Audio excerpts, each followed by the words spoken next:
Hello అండి, welcome to profit master dot in. ఇక ఈరోజు మార్కెట్స్ గురించి మాట్లాడుకునే ముందు లాస్ట్ ఒక 20 డేస్కి అయిందంటే ఈవినింగ్ వీడియోస్ నోటిఫికేషన్ రావడం లేదండి. కాబట్టి అది గమనించండి. ఎవరన్నా ఈవినింగ్ వీడియోస్ చూడాలి అనుకుంటే ప్రాఫిట్ మాస్టర్ యూట్యూబ్ ఛానల్లో మీరు లాగిన్ అయ్యి చూడమని చెప్తాను. ఇక ఈరోజు మార్కెట్స్ కానీ గమనిస్తే అటు గ్లోబల్ క్యూస్ పరంగా ఫ్లాట్గా ఉన్నాయి.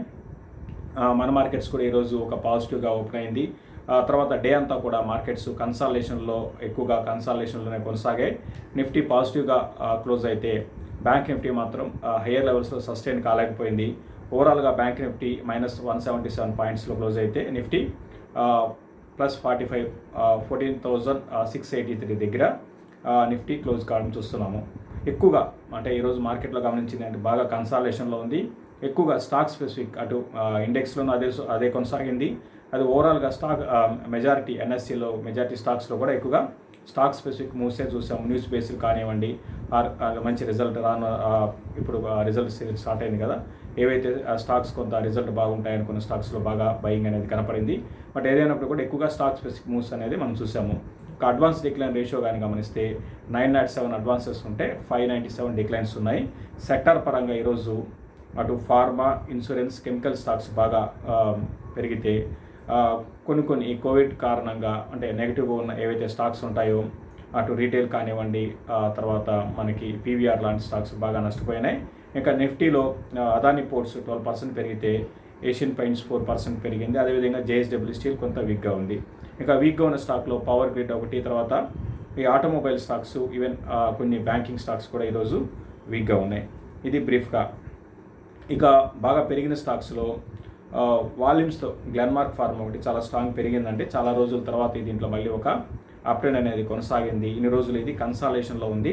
లాస్ట్ కొన్ని రోజులుగా మనం చూస్తున్నాము ఫార్మా స్టాక్స్ సైడ్ వేస్లో ఉన్నాయి. అయితే మళ్ళీ కోవిడ్ కేసులు ఎక్కువ కావడము, కొంచెం మార్కెట్స్ కొంత హై నుంచి కొంత కిందకి రావడము, మళ్ళీ ఫార్మా స్టాక్స్లో ఫ్రెష్ బయింగ్ అనేది కనపడింది. ఓకే, షార్ట్ టర్మ్కి పక్కన పెట్టినా కూడా బట్ ఇన్వెస్ట్మెంట్ పరంగా గ్లెన్మార్క్ ఫార్మా అనేది ఇంకా గతంలో మనం ఇది 300 ఆ లెవెల్లో రికమెండ్ చేసాము. ఇంకా పొటెన్షియల్ ఉంది, దీనికి పెరగడానికి అవకాశాలు ఉన్నాయి. ఇంకా చెప్పాలి అంటే ఫార్మా స్టాక్స్ అన్నింటిలోనూ వాల్యుయేషన్స్ పరంగా అట్రాక్టివ్గా ఉన్న స్టాక్ అంటే గ్లెన్మార్క్ ఫార్మా ఇది ఒకటేనండి. మిగతా అన్ని స్టాక్స్ గ్రోత్ ఉంది, వాల్యుయేషన్స్ కూడా కొంత ఎక్స్పెన్సివ్. బట్ గ్లెన్మార్క్ ఫార్మాలో మనకి వాల్యుయేషన్స్ ఇంకా చాలా చాలా అట్రాక్టివ్గా ఉన్నాయి. ఇంకా నేను అనుకోవడం దీంట్లో మంచి పొటెన్షియల్ ఉంది. ఇక్కడ నుంచి కూడా ఒక 25 to 30% ఇక్కడ నుంచి పెరగడానికి అవకాశం ఉన్న స్టాక్ అండి ఇది. కాబట్టి ఎవరైనా ఇన్వెస్ట్మెంట్ ప్లాన్ అంటే ఇన్వెస్ట్మెంట్ చేయాలనుకుంటే దీంట్లో కన్సిడర్ చేయొచ్చు. ఇన్వెస్ట్మెంట్ పరంగా లాంగ్ టర్మ్కి ఇంకా పొటెన్షియల్ ఉంది అని నేను అనుకుంటున్నాను. బాగుండే అవకాశాలు ఉన్నాయి, బాగా పెరిగే అవకాశాలు గ్లెన్మార్క్ ఫార్మాలో ఉన్నాయి. ఒకవేళ కరెక్షన్ వచ్చినా కూడా పెద్దగా భారీగా అయితే కరెక్షన్ అయితే రాకపోవచ్చు అండి. ఇది గ్లెన్మార్క్ ఫార్మా గురించి.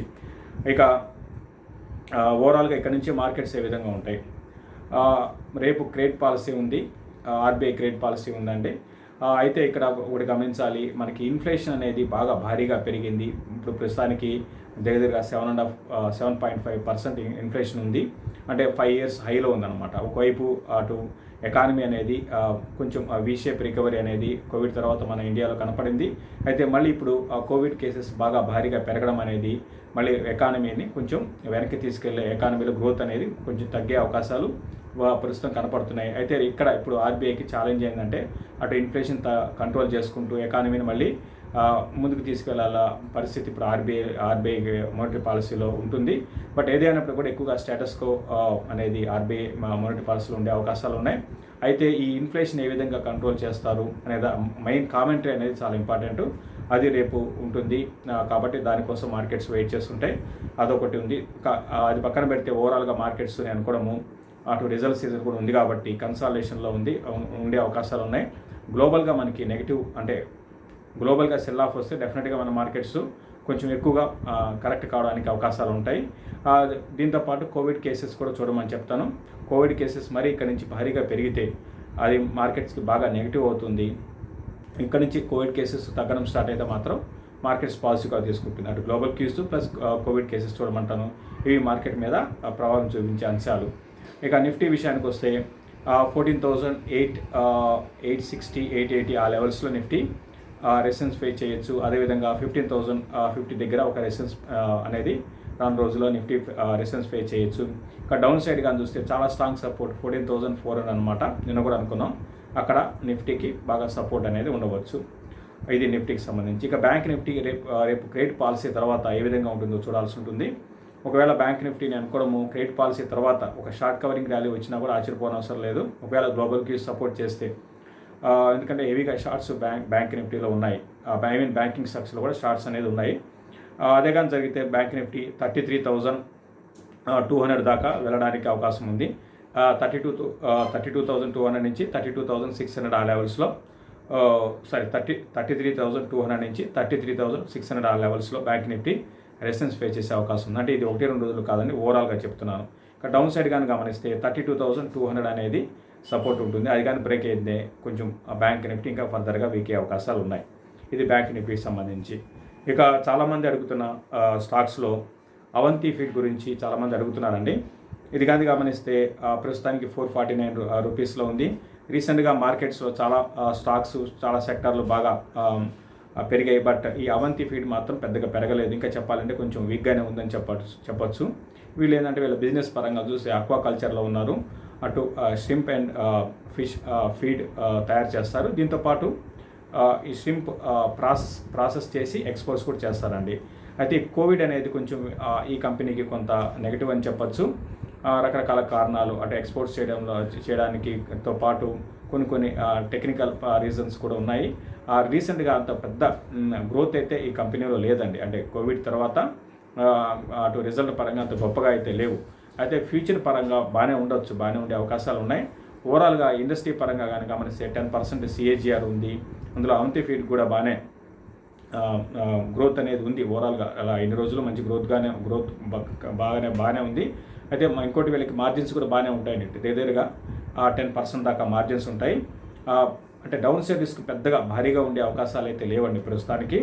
దీన్ని ఒక ఇన్వెస్ట్మెంట్ పరంగా ఒక 1.5 year 2 years ఉద్దేశం ఉంటే స్లోగా దీన్ని కొనుక్కోమని చెప్తాను. ఆల్రెడీ ఎవరైనా కొని ఉంటే మాత్రం హోల్డ్ చేసుకోండి, కంగారు పడాల్సిన అవసరం అయితే లేదు. ఈ స్టాక్ అయితే పెరగడం స్టార్ట్ అయిందంటే మాత్రం చాలా ఫాస్ట్గా పెరిగే అవకాశాలు ఉంటాయండి. తక్కువ టైంలో ఒక 20-30% పెరుగుతుంది. అంటే అది 20-30% స్పర్ట్ వచ్చి పెరిగితే ఒక 2 to 3 monthsలో పెరుగుతుంటుంది అనమాట. ఇటువంటి స్టాక్ అనమాట ఇది. ప్రస్తుతానికి అవంతి ఫీడ్ని అయితే హోల్డ్ చేయమని చెప్తాను. లాక్డౌన్కి బాగానే ఉండే అవకాశాలు ఉంటాయి. అయితే దీంట్లో ఏంటంటే ప్రాఫిట్ కూడా బుక్ చేసుకోవాలండి. ఒకసారి మనం కొన్న తర్వాత ఒక 30-40% ప్రాఫిట్ వస్తే బుక్ చేసుకోండి. ఎందుకంటే మళ్ళీ ఇది కంటిన్యూగా పెరిగే స్టాక్ కాదండి. మధ్యలో ఇది బ్రేక్స్ పడుతూ ఉంటాయి. ఒక 1 year పెరిగింది అనుకోండి, మళ్ళీ ఇంకా నెక్స్ట్ 1.5 year 2 years వరకు పెద్దగా పెరగదు. మనకి చూసాం లాస్ట్ 1 year 2018 వచ్చిన హై మళ్ళీ ఇప్పటివరకు రాలేదండి. ఆ టైంలో దగ్గరగా 800 రూపీస్కి ఉండేది, మళ్ళీ ఆ రేట్ రాలేదు. కాబట్టి ఏంటంటే దీంట్లో మధ్యలో ప్రాఫిట్ బుక్ చేసుకోవడం అనేది చాలా ఇంపార్టెంట్ అనమాట. ఇది అవంతి ఫీడ్ గురించి. ఇంకా చాలామంది ఈ అశోక్ లైలాండ్ గురించి కూడా అడుగుతున్నారండి. అశోక్ లైలాండ్ ఈ లెవెల్లో కొనుక్కోవాలా, అశోక్ లైలాండ్లో ఇంతకుముందు కొని ఉంటే ఏం చేయాలి? అశోక్ లైలాండ్ అయితే ప్రస్తుతానికి ఇంతకుముందు కానీ కొని ఉంటే ఒకసారి ప్రాఫిట్ బుక్ చేసుకోమని చెప్తానండి. ఫ్రెష్ కొనాలి అనుకుంటే మాత్రం ఈ లెవెల్లో అయితే వద్దని చెప్తాను. అయితే రీసెంట్గా సేల్స్ మనం చూసాము, లాస్ట్ ఇయర్తో కంపేర్ చేసుకుంటే 700% పెరిగాయి. అయితే అది మనం అప్పుడు బేస్ ఎఫెక్ట్ 0 ఉందన్నమాట. అంటే అప్పుడు కోవిడ్ కారణంగా మనకి లాక్డౌన్ స్టార్ట్ అయింది. ఆ టైంలో సేల్స్ పెద్దగా ఏం లేవు. అయితే మొన్న సేల్స్ బాగా వచ్చాయి. అయితే లాస్ట్ మంత్తో కంపేర్ చేసుకుంటే పెద్దగా మంత్లీ సేల్స్తో కంపేర్ చేసుకుంటే అంత గొప్పగా అయితే రాలేదు. అయితే ఇంకోటి ఏంటంటే ఆటోమొబైల్లో దాదాపు అన్ని ఆటోమొబైల్ కంపెనీస్ అన్ని కూడా రీసెంట్గా హై నుంచి స్లోగా మనకి కిందకి రావడం చూస్తున్నాము. దీనికి ప్రధాన కారణం ఆల్రెడీ సేల్స్ మనకి లాస్ట్ ఒక 5-6 నెలలుగా చాలా స్ట్రాంగ్ సేల్స్ అనేది చూసాం. కాబట్టి ఏంటంటే కొన్ని రోజులు మళ్ళీ సేల్స్ తగ్గే అవకాశాలు ఉన్నాయి. రీసెంట్గా వచ్చిన నెంబర్స్ కూడా మనకి అదే ఇండికేట్ చేస్తుంది. అంటే లాస్ట్ ఇయర్తో కంపేర్ చేసుకుంటే బాగా వచ్చాయండి, బట్ లాస్ట్ మంత్తో కంపేర్ చేసుకుంటే స్లోగా తగ్గుతున్నాయి అనమాట. ఫర్ ఎగ్జాంపుల్ మారుతిగా చూసుకుంటే లాస్ట్ మంత్ చూసుకుంటే ఓన్లీ 2% గ్రోత్ అనేది కనపరిచింది. కాబట్టి కొంచెం ఇక్కడ ఫ్రంట్ లైన్ కంపెనీస్ అన్నీ కూడా ఆటోమొబైల్ కంపెనీస్ కొంచెం ఆగే అవకాశాలు ఉన్నాయి. అయితే ఎవరైనా ఫ్రెష్గా కొనాలి అనుకుంటే ఆటో ఫ్రంట్ లైన్ కంపెనీస్ కన్నా ఆటో యాన్సిలరీ కంపెనీస్ ఇక్కడ నుంచి ఇంకా పొటెన్షియల్ ఉండే అవకాశాలు ఉన్నాయండి. ఇక్కడ నుంచి ఇంకా పెరిగే అవకాశాలు ఆటో యాన్సిలరీ కంపెనీస్లో ఉంటాయి. వాటిలో ఇన్వెస్ట్మెంట్ ప్లాన్ చేయమంటాను. ప్రస్తుతానికి అయితే అశోక్ లైలాండ్లో వద్దని చెప్తానండి.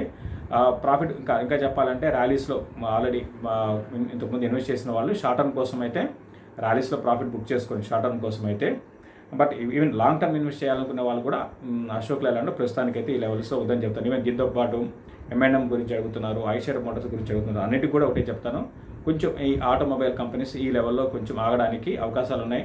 రీసెంట్గా గమనిస్తే కొంచెం హై నుంచి కొంచెం కరెక్ట్ అయినాయి. అయితే మధ్య మధ్యలో పెరగొచ్చండి. షార్ట్ కవరింగ్ ర్యాలీస్ రావచ్చు, పుల్ బ్యాక్ ర్యాలీస్ రావచ్చు, కానీ ర్యాలీస్ సస్టైన్ కాకపోవచ్చు. ఓవరాల్గా కన్సాలేషన్లో front line companies, automobile companies ఉండడానికి అవకాశం ఉందండి. ఇది క్లోజింగ్ రిపోర్ట్. ఇక ఏప్రిల్ 16th నుంచి ఫండమెంటల్ అనాలిసిస్ క్లాసెస్ అనేది మనం ఆన్లైన్ క్లాసెస్ అనేది స్టార్ట్ చేస్తున్నాము. ఇది 5th బ్యాచ్ అండి. ఇప్పటివరకు 4 బ్యాచెస్ కంప్లీట్ అయినాయి. దీంట్లో ఏంటంటే బేసిక్స్ దగ్గర నుంచి మనకి రేషియో అనాలిసిస్, అంటే బ్యాలెన్స్ షీట్ని ఏ విధంగా చూడాలి, టాప్ లైన్ గ్రోత్తో పాటు అంటే మనం చూడాల్సిన ఫ్యాక్టర్స్ ఏ రేషియోస్ ఏ విధంగా చూసి ఐడెంటిఫై చేయాలి, అదొకటి. దీంతోపాటు అసలు ఒక స్టాక్ని మనం ఏ విధంగా పిక్ చేసుకోవాలి, సెక్టర్ వైజ్ అనాలిసిస్ ఉంటుంది, కేస్ స్టడీ ఉంటుంది. దీంతోపాటు మనం కొన్ని స్టాక్స్ని తీసుకొని ఎందుకు ఈ స్టాక్స్ని మనం రికమెండ్ చేసాము, గతంలో మనం చెప్పిన స్టాక్స్ ఏవైతే ఉన్నాయో ఈరోజు మల్టీ బ్యాగర్స్ అయిపోయినాయి. ఫర్ ఎగ్జాంపుల్ పాలిమెడిక్యూర్ కానివ్వండి, సింజిన్ ఇంటర్నేషనల్, ఇవన్నీ కూడా నిన్న లైఫ్ టైం హైక్ టచ్ అయినాయి. సో ఇటువంటి స్టాక్స్ని మనం ఎందుకు ఆ రోజు రికమెండ్ చేసాము. అట్లనే ఇప్పుడు ఇక్కడ నుంచి నెక్స్ట్ 1 yearలో ఏ స్టాక్స్ 1 year అని కాదు, ఒక 2 to 3 years కోసం పొటెన్షియల్గా బాగా పెరగడానికి అవకాశం ఉన్న స్టాక్స్ ఏవేందో తీసుకొని వాటిని కేస్ స్టడీ లాగా చెప్పడం జరుగుతుంది. కాబట్టి ప్రతి ఒక్కరు కూడా ఈ ఫండమెంటల్ అనాలిసిస్కి హాజరు కావడానికి ప్రయత్నం చేయండి. ఎందుకంటే వెల్త్ క్రియేట్ చేసేది మనం దీని ద్వారానే క్రియేట్ చేయగలుగుతామండి. స్పెక్యులేషన్లో మనం వెల్త్ క్రియేట్ చేయలేము, ఇంకా దేంట్లోనూ వెల్త్ క్రియేట్ చేయలేము. ఫండమెంటల్స్ బాగా తెలుసుకొని, అంటే ఫ్యూచర్ని మనం మంచి విజన్ ఉండి ఫండమెంటల్స్ బాగా తెలుసుకొని, మన చుట్టూ ఉన్న పరిస్థితులు ఏ విధంగా ఉన్నాయో అర్థం చేసుకొని దాని తగ్గట్టుగా ఇన్వెస్ట్ చేయగలిగితే ఖచ్చితంగా స్టాక్ మార్కెట్లో మంచి వెల్త్ క్రియేట్ చేయొచ్చు. కాబట్టి ప్రతి ఒక్కరు కూడా ఈ ఫండమెంటల్ క్లాసెస్కి హాజరు కావడానికి ప్రయత్నించమని చెప్తాను. దానికి సంబంధించిన ఇన్ఫర్మేషన్ కింద మెసేజ్ బాక్స్లో ఉంటుంది, ఒకసారి చూడమని చెప్తాను. థ్యాంక్ యూ అండి.